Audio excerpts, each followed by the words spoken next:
Hello, guys, and welcome back to another episode of the Joining Me Again podcast presented by me, Bailey Lewis Smith. But anyway, welcome back to another episode of the Joining Me Again podcast and stuff. The second episode of this new podcast as a part of the Joining Me Today podcast sphere, where I welcome old guests from the main JMT podcast show. I welcome them. There we go. Back on the show and stuff to have a catch up with them, see what they've been up to, maybe like even speak about some things that we didn't cover in the original episode with them. And yeah, we just have a good time with some former guests. And I've got another fantastic episode for today.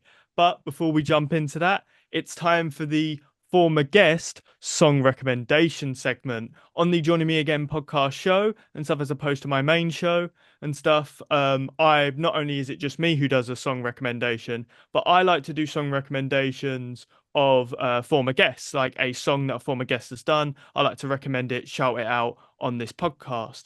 And today's shout out is going to be the song called Maniac by Crashface, featuring Sam Matlock of Wargasm.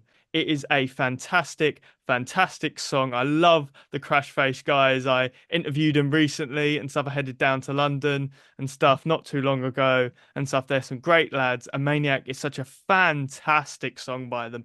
Absolutely brilliant. It was so cool for them to get Sam on and stuff like that, get that feature, their mate and stuff. It's just a fantastic. It's just one of those songs and stuff like that where if you was there live, like watching it and stuff like that, you'd be there in the moment, having a brilliant time. It's just one of those songs. It's just that it's got that heaviness, that heavy rockness, that heavy alt rockness and stuff like that that you love and stuff, with a bit of that sort of new metal flair to it and stuff that like Wargasm and all that brings and stuff. It's such a fantastic, fantastic song. You guys should definitely go check it out.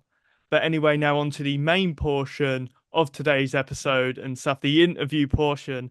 Today, I'm welcoming back on the show. He's a folk punk artist. There we go. I got it right two times in two episodes. I got it right in the original. I've got it right in this one and stuff. I'm so happy about that and stuff. He's a singer-songwriter. He's an indie artist and an all-around fantastic guy. Welcome back to the show, Fraser Morgan. How you doing, sir? Hello. I'm doing fantastically. How you getting on? I'm doing good. I'm doing good.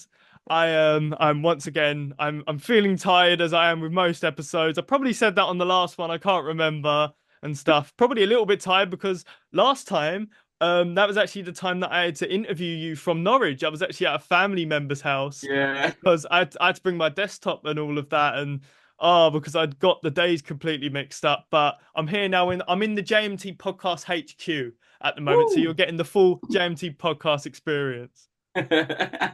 It's brilliant.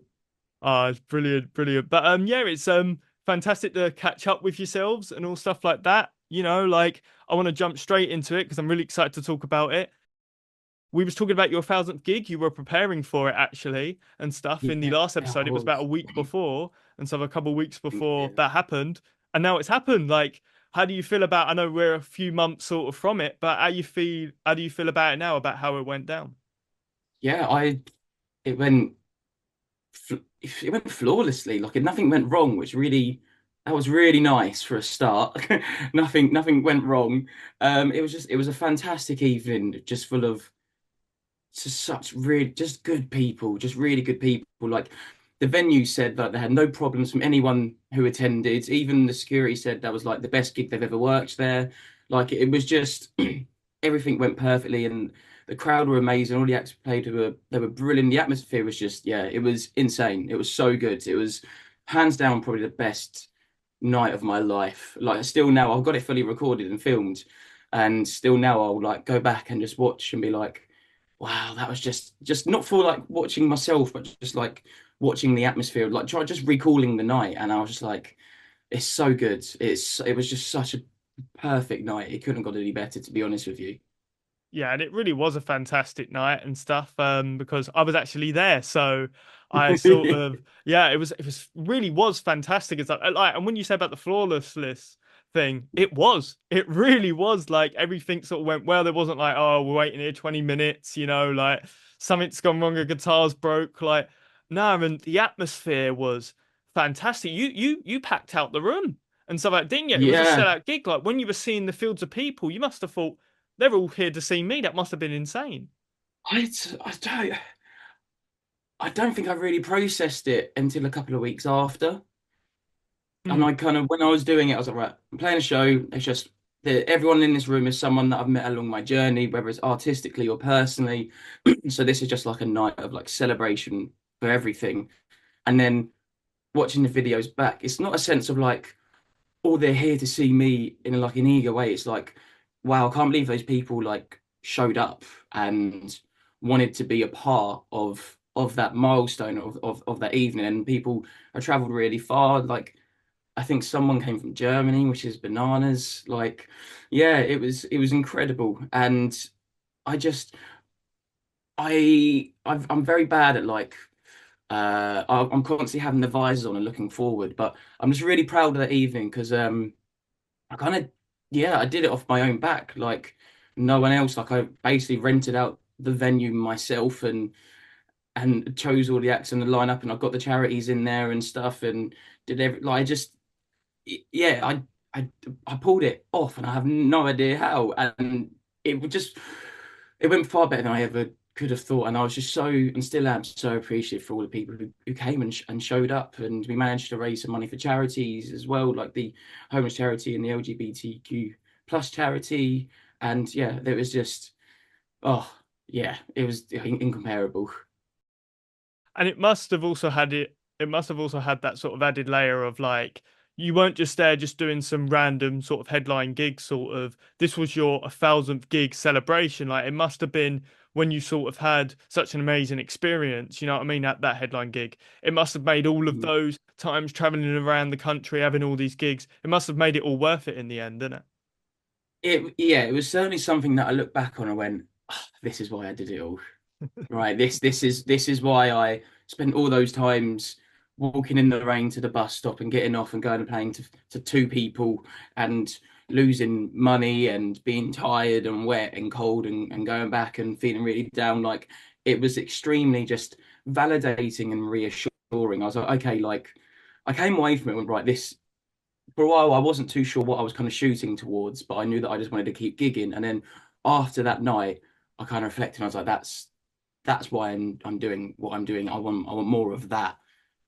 That was it was yeah, it was just yeah, just to repeat the words, but yeah, it was really reassuring and validating and just confirming why I was still why I did all the gigs that I did and things. So yeah, it was oh, it meant a lot to me. Like, how did you keep yourself motivated on that path of doing all the gigs? That's the thing that I'm like, that's the most biggest accomplishment from my perspective on it. That's a very valid point. I think what kept me going was just I loved playing and I saw the bigger picture.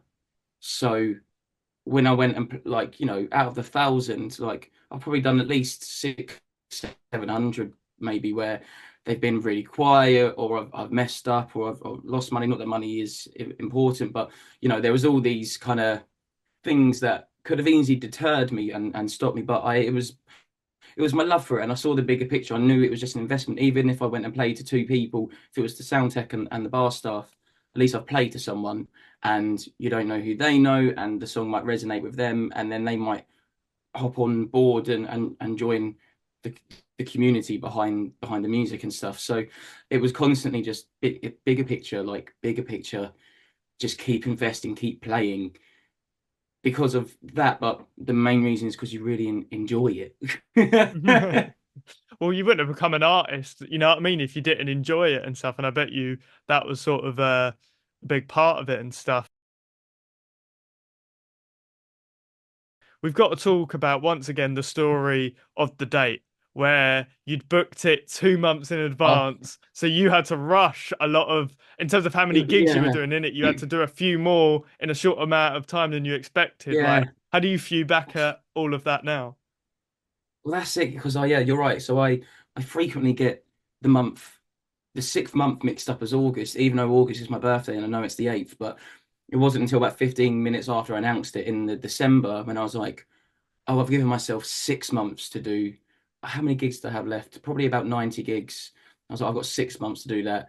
And I've got January and that's going to be cold and dark and nothing's going to be happening. I was like, how am I? And I did it. And people turn around to me like, if you don't do it, like it's okay to lie. And I was like, I can't. Like, I can't. It has to be.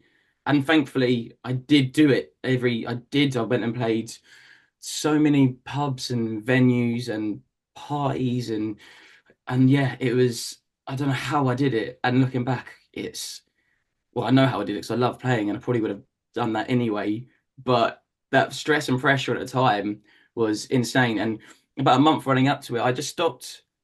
I forgot to enjoy what was going on, and I was very stressed and very busy beforehand, doing lots of like interviews and press and radio stuff and newspapers and things, and I adored every second of it. But I think I was stressing myself out, and I chatted to my partner and stuff and my friends, and I was like, I just when the day happens, I need to just enjoy the day. The same way that people on their wedding day, they forget their wedding day because they're so stressed and they're so busy. I was like, I want to actively remember this thing. I want to bask in the atmosphere and beforehand I did a little pre-gig meetup for people to kind of meet each other at a local pub that I love, get a couple of bodies in the door for them, and that way we had this huge group of people to come over for Doors, which is around the corner from the art centre, and it was brilliant. And I was sober for the whole thing. I think during my set, my friend Ollie, who played guitar for me that night, I think he gave me like a little stubby, which is like a 330 ml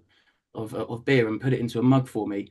By the end of the set, by the end of like the hour and 15 minute set, I'd only drank half of it, and because I was just so. And even after the gig, like I went to a pub down the road with a bunch of people and barely drank because I was just like I was so content with everything. And I still remember the night. I still remember the atmosphere and being there in that room and walk around and saying hello to all these people, and like because I also ran the night and I presented the night as well. I went up between all the acts after and before them and introduced them all and stuff. And I wasn't like one of those things where I went and sat in the green room for like 3 hours and then got on stage and played. Like I was still running, not running around, but I was still going around and talking to everyone and saying hello and greeting everyone and thanking them for being there.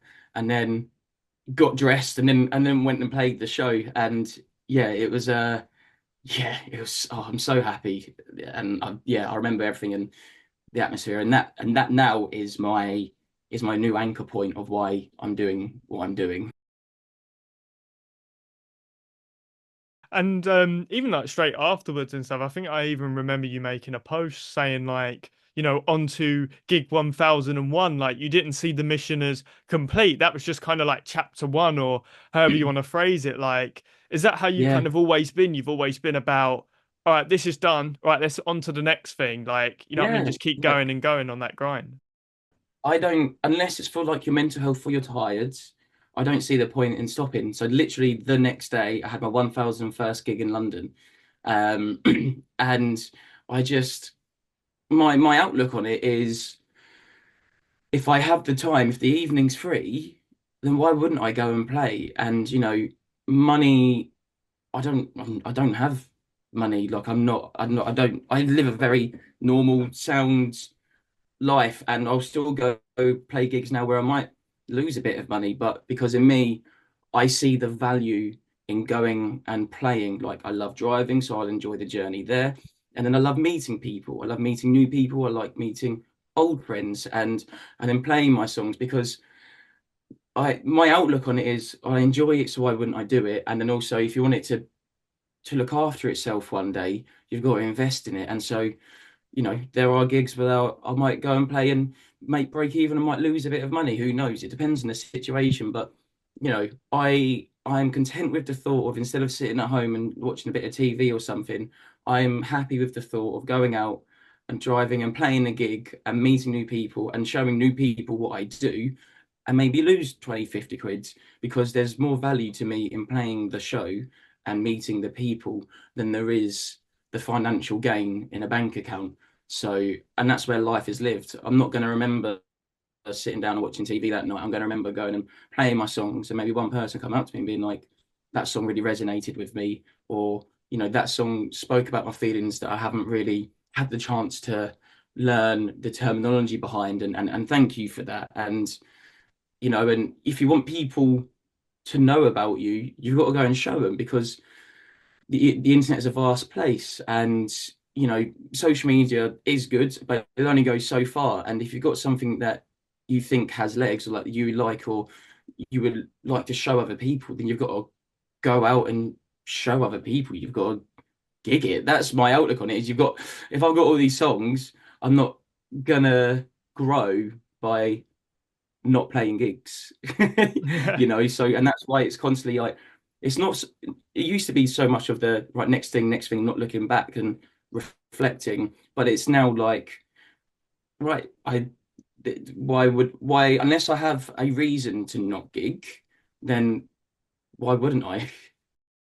And I definitely respect that dedication and stuff like that. I tried to sort of bring in that philosophy myself in it. Like, why would I give up? I haven't got a reason to, and stuff like that. Like, why am I going to just sit about and procrastinate in it? I might as well, if this is what I want, you know what I mean? Like, talk about this podcast and stuff like that more specifically. Like, if this is what I want, you know what I mean? Just keep going and going in it. You know what I mean? Like, why stop Yeah, if I don't need to? So I massively respect that. And speaking of gigs and touring and stuff like that, you're currently on a tour at the moment for your new EP yeah, and stuff. I hope you yes, can't relate. You guys should definitely go check it out. How's this sort of whole touring experience been? Obviously, we know that you do loads of gigs anyway, but has it been yeah. specifically for this tour? It's been good. It's been really. I've met some fantastic people along the way, and it's just, yeah, it's been great. And seeing people come to the shows from other shows and stuff from the past, like, it's been absolutely lovely. And I yeah, I've really, really, really enjoyed it. I think I've worked with a booking agent for half of them, and it's been really nice, and they've been lovely. But I think going forward, I'm gonna be I think we're gonna part ways with the booking agent. It's kind of a mutual thing, because I love booking the shows and the gigs, and I love having that contact with people and that relationship with people. It's just been a big learning experience, and there's no negatives, no bad blood at all. And there's so much that I've learned and realized from this. Actually, one of the big things I realized is I love booking my own shows, and not in a control way, but in a way of, I love chatting to people and emailing people and be like, hey, how you going? Like, would you be up for a show together? And then talking to me, and we're having a laugh and a joke. And to me, that's really, really important. And I don't feel the need for a booking agent, to be honest, because I manage my admin and my bookings fine. Coming away from that, I've realised that. And so I'm gonna keep gigging like that, and keep talking to people, and booking the shows, because yeah, it's a really important part for me is, yeah, that interaction with the other person, and getting to know them and speaking to them, and showing up to the venue, saying, oh, you're the person I've been speaking to, hello, how are you doing, like, and things like that. I feel like, even with a couple of shows being cancelled, I still feel like, and I've managed to fill some of those shows by messaging people and being like, I've had the show cancelled, anything about, and they're like, yeah, cool. And I've still filled dates. And if I didn't have the relationship with some of these people, I wouldn't be able to message them and then book me for a couple of days in advance for a gig that was so. It's really. I had a good chat with my partner about it. I got really down for a bit, but I had some sense spoken to me, and I realized a lot. And I was like, yeah, this is me. This is my thing. Like, I don't need a booking agent. I'm booking all these shows. I've gone and played these shows, and you know, it's uh, it's just realizing that. And I think that's really good, because a lot of people be like, have a bit of an ego thing, like, I've got a booking agent, and they want to stick it out, but we both come to realize it's just not right for either party. And that's really positive. That's a really good thing to do. And I've even done other shows that haven't been announced on the tour, that I've ended up playing and stuff. So I've played way more than it looks as well, because some I haven't even had a chance to promote or say about, and they just booked me for a gig. I'm gonna, I'll fit it in then. And You so having to add yeah, those gigs on the tour poster afterwards, and it being like pencil them in. It was like, oh, arrow here and then it Yeah, pointing literally. there. Yeah, it would be like a crazy diagram. So, but yeah, it's been a lovely experience to go around and play all these shows and play in different places that I haven't played as well has been nice. But I gig this much anyway. But it was to promote the EP and to let people know that I'm doing stuff. And something that I hate about doing music, is the amount of self promotion you have to do, because I spoke about recently. I feel like because you have to just big yourself up constantly, and I hate it.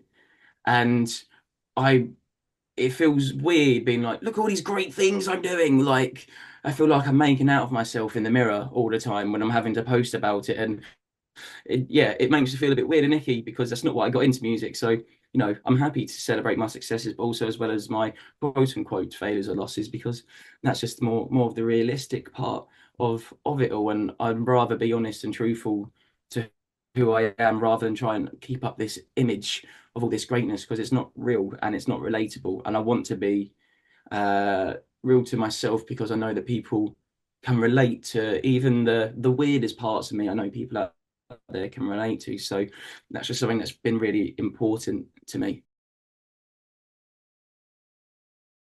It's also been for your new EP this tour. Actually, I hope you can't relate and stuff. I love the name of that. I actually told you, didn't I? I really like how, because obviously it's relatable. It's playing off that whole thing of like, it's actually not, but it is kind of thing. Like what's it Yeah. been like releasing this new EP and stuff, and sort of tell us a bit about what it's all about. Yeah, really, it's been really cool getting an actual like a body of songs out. 'Cause previously I've done singles, and something that kind of has a theme to it has been really nice. And a lot of people have messaged me and been like, I can relate. And the thing behind that is there's 5 songs, and each of them are talking about something that I worry about or I'm anxious about, something to do with my mental health. And I understand that, yeah, I really don't want people to be able to relate to these things, but I know statistically that people out there will. And like I'm putting it out there for myself, as my self-expression as a quote unquote artiste, but also for people who might need to hear the songs, because I do music because I really enjoy it. And when I go and play songs and release songs, that part isn't for me. I'm doing that in a chance that someone who might need to hear a certain song may hear it, and it might help them. And that's me looking after my little corner of the world, if you will. Like, and that's just something that I have learned and have taken on through doing kind of quite honest music. And I don't beat around the bush with some of the things that I talk about. And it's, yeah, people coming up to me saying, I thank you for playing that song. Like, I didn't know I needed to hear it. And I come away and go, right, yeah, this isn't actually about me. Even though I'm getting up on stage and I'm singing, that part is fun and I adore that. And I love to make people laugh, but my songs, like, they aren't, you know, I'm going out there and trying to contribute to someone's life in some way. I'm entertaining, hopefully, and I just want to make people happy or give them the space to process things. And I've had some fantastic conversations with people who will talk to me after shows or online and tell me things that they've maybe not told anyone else and stuff. And that's really sweet, and that's really nice, because that that makes me feel nice, because I know that that way someone is taking something positive from this. It's helping someone in some way. And so, yeah, when I go out and gig, I acknowledge the fact that, yes, I enjoy it, but it's not actually about me in a weird way. It's about the person who's listening, and their interpretation of what I'm doing, and hopefully I can contribute to the life positively in some way. It's actually very interesting and stuff, like going back to what we were saying earlier and stuff that you say about it's sort of you're making that music kind of it's for not just for the enjoyment of yourself but the enjoyment of other people, because obviously Mhm. your EP, you know what I mean, has got the name it has and stuff, but I think it's very like sort of it really represents sort of what your EP is about. It's about like I hope you can't relate because you don't want people to maybe feel some of the things you felt and you describe in the EP, but they do. that's reality, that's the human experience, but you kind of Exactly. want to be that kind of advisor, that kind of not necessarily like a leader, but kind of a bit of like, hey, you know what I mean? I can help you get through the fog in it. You want to sort of be even just for one night. You could be that guy who's like, hey, you're sort of going through this, whatever, but I hope this song can then just give you some relief for a like for that night, or just to be like, hey, like I can relate to you. You know what I mean? That this is my experience, and people can go, Exactly. yeah, I vibe with this song and stuff like that. Yeah. So that's It's definitely a connection. big part It's of it for you, isn't it? massively, it's that connection. Like, and that's why I do music, and I wanna live off doing music, hopefully one day, because that's my little purpose. My self-imposed purpose is um making people smile and laugh, and contributing to well, just trying to help people out on the way. I understand that life's a bit weird and it gets confusing and scary, but you know, one of the best feelings is when you're going through something and someone has a song and it says exactly what you're going through. You're like, that's me. Like I have that. Thank you for that thing. And it's yeah, that's something that's really, really important to me. Yeah. Oh no, it's great though and stuff like that, that you have that sort of mentality and stuff like that. And it's funny because it's something where like I feel like everybody knows, oh, you can relate to songs and all that, whatever, but I feel like sometimes though, when a song actually really does hit, you don't even think of it as like, oh, another one's hit me because it's about mental health. No, you Yeah. feel it. You know what I mean? You Feel really it. feel it. And I've with some songs and stuff like that where it's really connected with me. Like I'm not just thinking like, oh, it's another relatable song. It's like I don't care if I've listened to this same sort of song covering the same topic 5 times. No, I'm connecting it once again in this moment with this song, and I feel like people can definitely sort of do that sort of with your music. I heard someone once say that, everything has been said 1,000 times. That's okay. It's whether or not they believe you. Mm. And that's what it boils down to. And everything that I sing about is lived experience. 100% of all the words are true. Like I'm very bad at lining in my songs, and because I want to write what's actually happened. So 100% of every single lyric is completely true. And when I write a song, I'm writing it for me, and I'm writing it because it's fun. I'm enjoying the process of engaging in creative flow because it's like a dream state, and it's time passes, and it's a beautiful natural drug finding yourself in this creative flow, and then having something to look at and go, wow, like I've got this thing that I made. I'm really happy with it. That's awesome. And then once you go and play it, it's then other people's. But having when you're right, when you hear that song that you relate to and you connect with it, you go, wow, that's a bit of me, and it's reassurance, isn't it? Really, it's like, okay, it's not just me. That's really nice, and that connection, and yeah, just like understanding that these parts that people may struggle with themselves, who maybe isolate or alienate themselves, can now find some degree of refuge in knowing that this stranger that they've maybe never met is singing about something they thought was uh, a negatively unique to them, and it's not. And so that's really comforting, and that's something that I try to emulate in my music and my performing. So we've just had some fantastic chats and stuff like that about, you know what I mean, like your gigging and all stuff like that, your new EP and stuff we Hmm. spoke about, the 1,000th gig and stuff. That was like, I'll say it again, it was so awesome. I was there. It was so awesome to be able to attend that and stuff like that. It's definitely an achievement you should be 1,000%, get it? 1,000, 1,000% proud of, 100%. But now it's time to jump in to the exclusive segment of the JMA podcast. One of the first times I've said it in that way before. Wow. One of the first, well, yeah, one of the first times and stuff like that I've done this segment and stuff. I've done it once before on the first JMA podcast episode and stuff, an exclusive segment for this podcast. And now it's time for the second time to do it.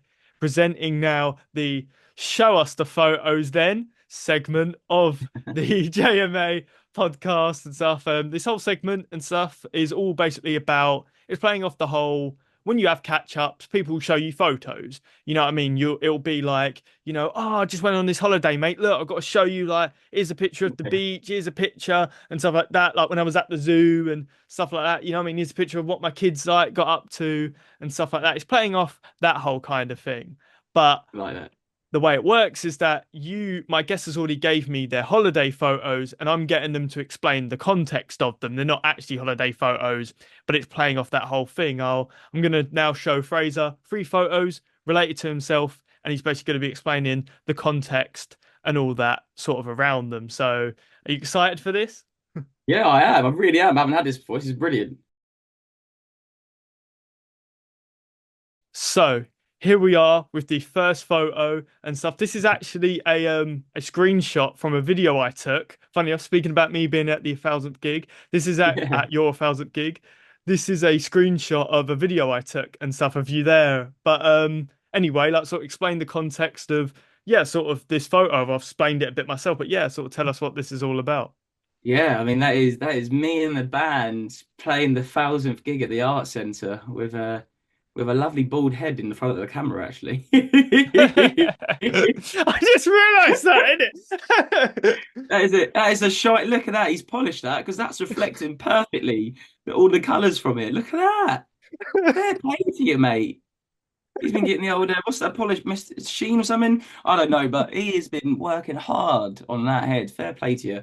Yeah, I this is love I love how you've hyper focused straight on. Not like, oh, look at me with all the fans there. It's like, no, the bald head is what you focus straight look onto. at yeah. That's just that is shiny. Like he must moisturize and like fair play. That's a good shine. I want my van to look like that head. Oh, that's Yeah, brilliant. that is the night of the 1000th gig with lots of people being really lovely and coming along and yeah, that's me in the middle wearing my suit. And then on the far left we got Chris on the bass and then Joel at the back on the drums and on the right is my friend Ollie who's in his own band, Myopia, but he stepped in on guitar for me, absolute legend. Um yeah, we actually I turned around to the band because we always just rock up in shows like kind of wearing whatever. And I said to him, I was like, I think we should dress up. And Joel always wears shorts and cuts his sleeves off everything. So that's why his suit has no sleeves on. And I got that jacket from a charity shop around the corner for like a tenner. And that's a sunflower tie because I like the whole sunflower thing. Um, yeah, that was a great night. That was absolutely brilliant. And actually, the logo on the drums is it says FM, which is my drummer Joel put that onto the front of his drums. But I say that it looks like the logo for one of the Autobots in Transformers. The You've got the Decepticons, the other one I can't think. Oh, the Autobot, that's the Autobots name. And then you've got the Fraser Morgans or the Great Catastrophes. or the Hey, Great. Yeah, that hey. is that is Fraser Morgan, the Great Catastrophes on that stage there. Bless them, absolute legends. I've been doing this, you know, I started it when I was like 15, 16, and I've been gigging relentlessly properly since about 16, 17. And I've done so many gigs by myself, and so many people know my music as Fraser Morgan. And I really wanted to play with a band to thicken out the sound, to have a good time, and like do different shows and different dynamics. And I did toy with the idea of putting it under as a band name, but the thing is, I kind of write the songs, and I still gig a lot. And, I gig solo just as much as I do with a band. And so it wouldn't make sense to create a band name to then go and play solo as a band. Like, unless I created an artist name and then gigged with that as a band solo. But then I've built up like my social media for my music has all been under my name now. And so I didn't want to just kind of get rid of that. And sometimes, if people can't do a gig and that night we're meant to play as a band, I can still show up and play as Fraser Morgan. And so with the great catastrophes, it just kind of lets people know that there's going to be more of us. This is the type of dynamic that you're going to experience. Like it's not an ego thing. It's not like, no, I want my name on it. It's a business decision. it makes the most sense because whether those people are with me or not, I'm still going to be playing like my songs. It's really hard to explain without sounding like a basically, but it's yeah, I'm still going to be Fraser Morgan playing gigs, and the people that you see there, they've all written their parts, but they're part of the Great Catastrophe experience, and I love playing with them so much. I adore the band shows just as much as I do the solo shows. Um, and so yeah, that's kind of the thinking behind it is because some people might leave bands and things, some people might have other things going on or like change the dynamics. Whereas Fraser Morgan is always I'm always going to be there. It's always going to be that thing. And as I said, I play solo shows just as much as I do as a band, and so it just makes the most sense to have it as that, and then it lets people know if they're expecting a full band show or a solo show kind of thing. So yeah, it was a lot of thought into it.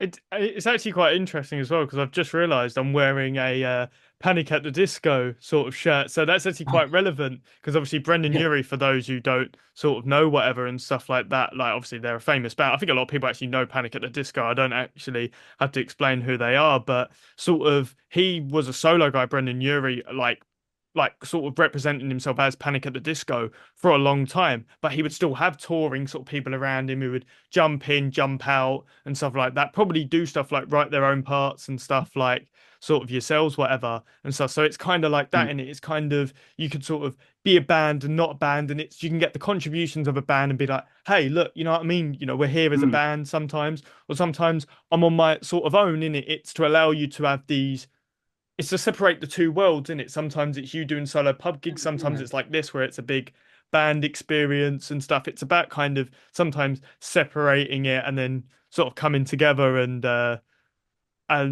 yeah, like it's cool and stuff like that that you sort of you're bringing these guys along to perform with you in it because then you're capitalizing on your platform and stuff like that. They're sort of being able to take up that opportunity and then they can perform to bigger crowds than they maybe would on their own and stuff. So it's really cool and stuff like that that you allow these guys to sort of do that, isn't it? It's not even an allow. It's me asking them to. Like it's not um me doing them a favor. It's I absolutely love you guys and I love going around and playing with you. It would be a genuine pleasure if you could come and join me on this. Like I'd love to have you there. And like that's the angle of it. And yeah, and keeping it as Fraser Morgan, it's just a continuity thing. It's just easier to maintain. And I thought in the past like of changing my name or to something else, but then a big part of me is that I feel like with this okay, the Fraser Morgan thing is there's more to me than music as well. Like I'm not just an artist. I'm also someone who, I put a lot of my self out there for people, not even to consume, but to again to let them know that they're not alone in this. And so, having Fraser Morgan, because if I had a band name, I I feel like it would just be perceived as a musical project. But Mm. I I'm not just for me in my head, I'm not just a musical project. I'm someone who likes to go and do talks. I'm someone who likes to do workshops and things like that. And so therefore Fraser Morgan spans more than the musicality of things. It's almost it's a personality behind everything. It's me. And so yeah, that's why the kind of the Fraser Morgan thing is there is because it's personal to me and I feel like yeah, there's more to it. But yeah, but I love having the gigs with the band and stuff. It's great. I adore them so much. Yeah, and like it's sort of if you and stuff like that like keep doing and stuff like that the work with them and stuff like that obviously and stuff where obviously assuming that you are and stuff like that you definitely do because they were great on the night, you were great on the night, I was great on the night because everywhere I turn up I'm like the That's it. star. That is it. I'm there. I was there representing the Joining Me Today podcast. People were asking for my That's it. autographs and Yeah, stuff. yeah, People no, swamped. people were just throwing money at me, and I was like, there were coins though. I did think when they were pelting them at my eyes, I was like, is this love or Oh, hate? I yeah. don't know, but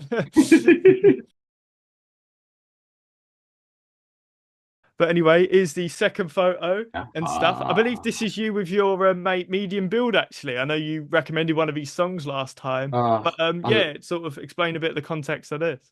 oh man, I love them so much. I got so much time for them. So basically, yeah, I found their songs on Spotify a few years ago, and then something came up on TikTok, and basically I reached out to them January last year, and I said, look, I just love what you do. I think you're really awesome, and I just wanted to reach out and say, like, I can see a really awesome future for you, and for what you do. And we stayed in touch and we chatted and stuff, and then we just started to like go up and strength to strength and just go up and up and up, and it was so for me as a person and an artist, it was so reassuring and inspiring to see because they make very honest and vulnerable music about things again that you wouldn't think you can relate to, and to see someone make a career out of them writing these really awesome and unique and personal songs, and their personality is amazing. And to me, they're an inspiration because it proves to me that people want they want to hear the nitty and gritty in the songs, and they want to see nice people succeed, and it shows that nice people can do well.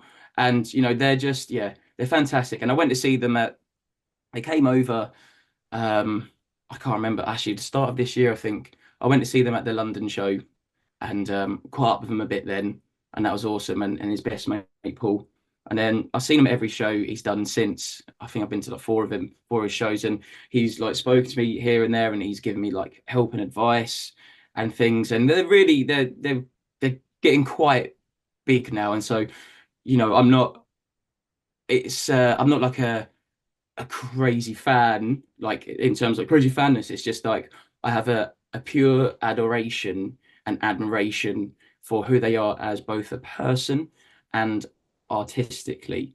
And even though they're busy and stuff, I'm not expecting replies from them because they're doing so well. But yeah, there's just seeing them being so nice, and being down to earth. It was just really reassuring for me because it's who they are as a person and musically are both things that are things that I want to encapsulate within myself. I want to be nice to people. I want to be patient with people and compassionate, and I want to play my songs to people, and I want to connect with people.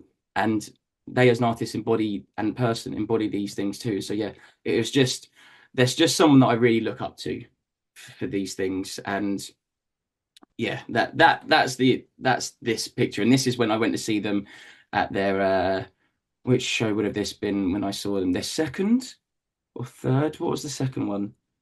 I can't. No, yeah, this was the second show that I saw them at. This was a Sofa Sounds gig in London, and we got to hang out a bit then and after, and they were again just really lovely to me, and it just proved to me that you can find success in music, and go through a journey of healing and still perform really well and be down to earth and be nice and compassionate to those around you. So that's what that picture is for me. Oh yeah, that's sort of fantastic, and I bet sort of you would be so ecstatic if he and stuff like that ever asked you and stuff. Do you want to open for me at one gig? I bet Oh, that would be like a dream come true, wouldn't it? oh my, yeah, no, it genuinely would, and not because of me playing to a bigger crowd or anything. It's just like that. It would just mean a lot to me, because anyone could be in that position, and they would have asked me. And I've mentioned before, it's like I'm not trying to be your friend or talk to you because I want something from you. But look, just that like if there's any availability, I'd love to. And a great story is when I went to see him at his third show in London. He played a gig in Scotland, and the fella who was waiting, he went to a restaurant, and the fella who served him was waiting them was a fan, and he was actually coming to the show. And Medium Build here turned around to him and said, "Oh, do you want to come and open then?" Because he plays music. He was like, "Do you want to come and open for us at the Scotland show?" And it did, and they stayed in touch. And then he came down from Scotland and opened for Medium Build at the London show. And I love that. Like that's just really sweet, and that's really awesome. Yeah, it's just, and they're like that. Wow, that really is an incredible story. Like he sounds like, you know what I mean, a really incredible guy and stuff like Yeah, that. fantastic. Yeah, like sort of if you ever got to open for him, like that would be sort of like amazing and stuff like that. And Yeah, I bought my eyes out, but I'm happy with just knowing that the music they make is that's plenty for me. Anything over that is a bonus, but yeah. oh, 100%, 100%. Now to move on to the final photo and stuff of this segment. I got to be honest, this is the one that I am most excited and stuff like that to talk about and stuff. This is you with Ellie Dixon. I'm such a fan of her stuff. I'm such a fan, and like this is so like awesome, like that you guys and stuff like that. Like because I think you were on a similar bill or something. Yeah, we were. You'll We know, played the like same festival. yeah, well, like what's the whole context behind it? So yeah, we played a festival in it was in Suffolk. I think it began with a B. Bard. It was near Bardwell, Bardfest. It was called Bardfest. That's it. And this was yeah. I think I'd played on the Saturday. I believe this was the Sunday, and I was backstage, and Eddie came by, and I was like, Ellie is a fantastic again creator and person, and so I saw them, and I was like, hey, look, I just want to let you know, like, I just think what you do is fantastic, and the way you present yourself is awesome, and your honesty and things. And we had a proper good chat, and they're so lovely, and they're just yeah, the music they make is great. They're a true artist. They are, and again, a lovely person, and I haven't had too much. Time spent with them outside of this interaction. I think I'd spoken to them online a bit here and there, but obviously we're both quite busy. But yeah, Ellie is just such a good soul, good energy, a really great person. I can't believe as well that this was in Suffolk. And obviously, you know what I mean? I'm from Essex. So it's Yeah, like, God's sake. yeah, yeah, If I would yeah. have, if I, because I don't know, was this from a couple years ago? I think, because I think I saw This it was was from two. a couple. This look, I believe this was 2022 because I've still got my long hair and nose piercing. So yeah, that would have been sort of before I found out about her stuff. But like, if I was like into sort of her stuff at the time, like into your stuff as well at the time, like, oh, this would have been such a perfect thing. Like seeing you on the Clashing of Saturday, worlds. then on the Sunday. Ah, the missed opportunities, man. I'm feeling disappointed. It's right. I got to meet the Hunter as well, which is a band that I really like, and that was an awesome experience. And one of the like people forget like people build up an ego around music when they go and perform and stuff. It's like I think people forget that like when you get on a stage, it's the best thing ever, and you get to play to people and just have fun and connect. But also like you get to go to festivals and you get to meet artists that you like, and like there is so much more to it than just getting up and playing your song and making it about yourself and trying to get a couple of quid in your pocket. Like it's a wonderful way to live your life, and it's a really special thing that I really especially over the last few months, of starting to take note of and value and appreciate. It's so special and amazing that I get to spend my time going around, traveling, playing, and going to these awesome events and meeting these lovely people. Like, that's insane because I would pay to do those things.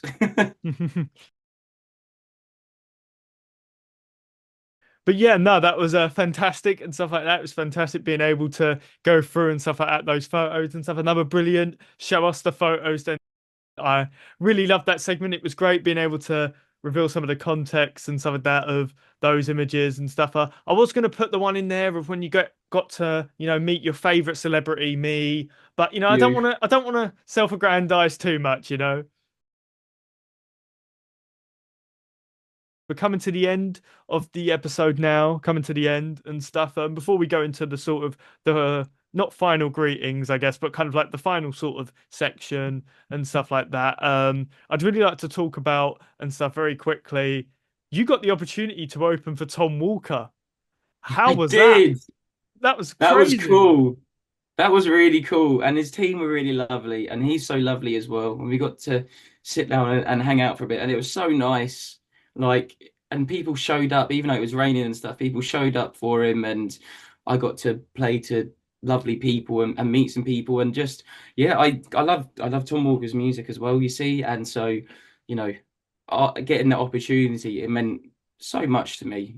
Because as again, like I'm unsigned, I'm unmanaged to do this all myself. So the fact that there are people out there who are willing to distribute opportunities my way out of everyone they could choose from is that's really kind of them. That's really special, and it doesn't go unappreciated. And yeah, that was a lovely. And this is the thing I've really learned the value in what I do, and I think I touched on it briefly recently. That okay, yeah, money is a thing, unfortunately, and sometimes yeah, we have to engage in the capitalism side of stuff, unfortunately. But uh, it's so it's so special that I get to go out and play these shows, go to these places, meet these people, have these experiences, because that's what I'm gonna remember, and that's what's gonna live with me at the end of the day is these experiences and these opportunities. And it's a great way to live your life if you can find a good relationship with it, and make sure that you work on yourself and are conscious with yourself, because people in what I do, they're sorry, being in what I do, you're around a lot of late nights, a lot of sometimes not so nice people. Obviously there's a lot of alcoholism and stuff that's accepted, as well as like drug use and stuff, and so you have to really keep a good head on your shoulders and awareness, and be in a really emotionally good place to be able to keep up with the lifestyle. And I'm not even at a massive point in it yet compared to, the potential, but even at what I do, I still have to, yeah, I've had to do a lot of healing in my own wounds and stuff and be aware of these things to navigate it. But once you learn these things, it's a wonderful life to live, because you then realize it's not about going out and staying out late and getting smashed or having living these high times in your life. Actually, it's really important that you realize that the best parts, the lived experiences, are going out, seeing these places, meeting these people, connecting with people, and and it's also just important. My favorite parts in my life are the boring in between parts, where I come home and I do my washing, and I put it out, and I go upstairs and I cook.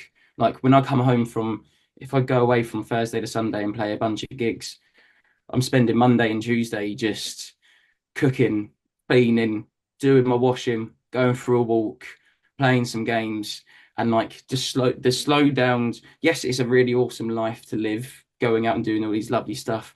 But for me, it's just as important to do the quote unquote boring parts, because they're so special to me.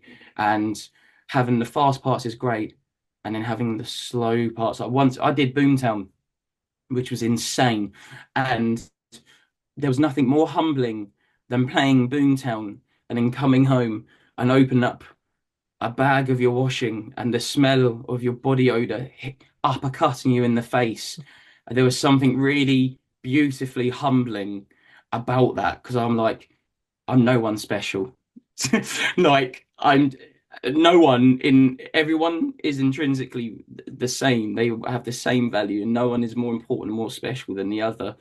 And so having that and these both parts is just it's really important to me, and something that I've really learned to take note of that will carry me through the rest of my life.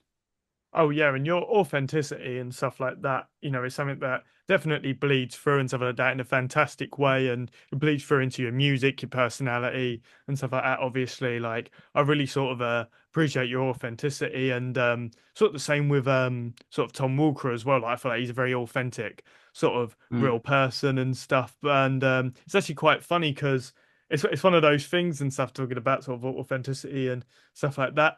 But I actually went to that gig as well and stuff like that, like that Tom Walker was doing and stuff like that. mm, And I didn't even know yeah, you were performing, and this was post of our episode. So I get there and it's like, here's Fraser Morgan, and I'm like, hang on a minute, like hang on, thingy. And then I think I went to Denny's meet and greet afterwards and stuff like that. And then I ended up bumping into you, and then we had a bit of a yeah, chat, and I'm like, this is yeah, crazy. And yeah, like you are just such a real down to earth dude. You're like, hey man, da da da da. And yeah. I'm just like, Like this is crazy. Like I didn't expect any of this today, so I massively appreciate that, man. Like all the flowers and shout out to you, 100%. I appreciate it, thank you. And it's the thing is, like, yeah, the thing is, Bailey, is that I've spent so long of so much of my life being someone else and trying to be someone else or trying to put up an image and stuff or a presentation to the world. And I've found great happiness and contentment in just being me. I don't feel the need to pretend that everything is sunshine and flowers all the time. I don't feel the need to be someone I'm not. Like I have spent a lot of time in therapy and working on a lot of the things that I've gone through that I've found refuge and comfort now in being the person that comes naturally to me. And I've spent with like my ADHD and stuff, like socially sometimes I've really struggled with it, and sometimes may still do, but of like knowing what to say or what to do. But now I've just learned just to be wholly myself, because I'd much rather have 10 people like me for who I am than 100 people like me for someone I'm not, purely on the basis that uh, it would feel disingenuine and it would be exhausting to hold. Like I've held up a mask and I've tried to be someone I'm not, and it is so tiring and damaging that I I'd rather live my life that way, and whoever likes me, and those who don't, that's okay. There's billions of people out there. I hope you find someone that you do like. I like that you were honest about the it being exhausting, not being the real you. And you know what I mean? And that's really important to somebody like me because I already love authenticity and I really don't like people being fake. It really And annoys me. people have a radar for it. Yeah, and People that's know. what I find crazy is that like yeah, people have a radar for it and stuff like that, but it's like people still play into the game, and it's like people can't don't you know that other people know what you're doing? You know what I mean? And with this podcast, I tried to sort of be very sort of real, whatever, and stuff like that. Obviously, you know, you're gonna play certain jokes up a bit that maybe you know what I mean. Maybe not as funny. They're usually my jokes. They're always my jokes, the ones I'm playing up. But like, it's but I'm still me, you know what I mean? I'm always getting guests on that I admire and stuff like that. That You know, will what I mean? be I'm always real further. about who I am. Like I don't like to I leave in mistakes. I leave in stuff like that. I don't want it to Good. be this polished product because that's what And I want it to be that's real, the isn't it? thing, right? That's what will carry you further. It might take longer. Admittedly, it might take longer, but the journey you build will be will be built upon solid foundations that they don't just go. And people like people who are honest, even if it's honest about the stuff that people struggle with or aren't all sunshine and flowers. As I said, people like that. And yeah, as I said, I think that's I've my quote unquote career has been very gradual. I reckon it could have been way quicker if I had pretended to be someone I wasn't, and and did music that I didn't believe in. But it's just one of my values that I hold, is that I just want to be myself, and however far that gets me, because I'm the end of the day, for me, being big and famous isn't the goal. For me, my goal is to get as far as I can by being as much of myself as I can be. And that's my thing. I don't know where it will take me. I don't know what's in store, but wherever it will take me, it'll I'll be proud of getting there, because I know that I haven't gotten there under false pretense. Sadly and stuff, we've come to the end of another fantastic episode and stuff like that of the Joining Me Again podcast and stuff. Quickly before we go and stuff like that, want to sort of quickly just sort of shout out and stuff like that. You know what I mean? Like what you like, sort of what you're up to at the moment, stuff like that. What's coming in the future? The red carpet out to you and stuff. What would you like to shout out? Yeah, I've got a show tonight in Eastbourne, so I'm looking forward to that. And then I've got, I think it's slowing down in December. I'm looking to release some new and fun like kind of merch and stuff and build the community. Um, I'm hopefully going to be releasing the footage for the thousandth gig in the new year, and I'm just going to upload the full thing to YouTube, and I'm really looking forward to that. And um, outside of that, it's potentially well, obviously, there's going to be some more singles, but I'm pacing myself and I'm taking it slow, and I'm focusing on enjoying the process and what comes naturally. But what will happen next year is there are going to be lots of festivals. It's hopefully going to be some new merch, there'll be lots of gigs, and there's going to be a lot of new music as well. I don't know how that all looks and timelines, but that's just something that I know I want to happen, and so therefore will happen. It will happen on my terms because I want it to, and not because I feel like I have to make it happen. So yeah, there's going to be there's those things early next year at least. There will be some new footage or music. This has been another fantastic episode and stuff like the Joining Me Again podcast and stuff like that. And it's been great having you back on once again, Fraser, and stuff. Another fantastic episode. And yeah, I hope you guys enjoy this episode. See you guys next time. Peace out.